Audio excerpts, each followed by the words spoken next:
चंद्रपूर जिल्ह्यातील Padoli police station येथे जे योगेश शिवसे ठाणेदार प्रभारी ठाणेदार आहे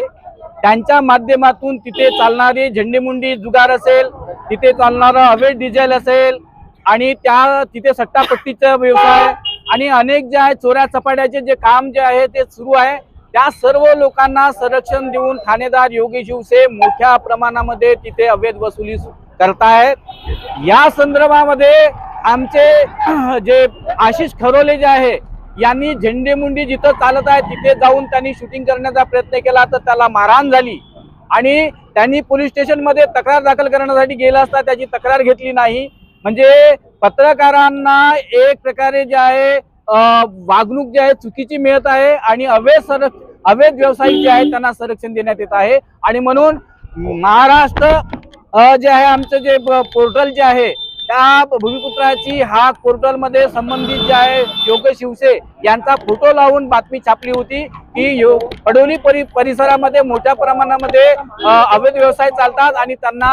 योगेश शिवसे संरक्षण देतात। परंतु त्या बातमीच्या संदर्भामध्ये त्यांनी योग्य ती चौकशी करून संबंधितांवर कारवाई करायला पाहिजे होती, परंतु आपल्या खाकी वर्दीचा दुरुपयोग करून त्यांनी उलट जे आहे पत्रकार म्हणून माझ्यावर खोटा गुन्हा दाखल केलेला आहे। जेव्हा की डिजिटल मीडिया 2021 जे आहे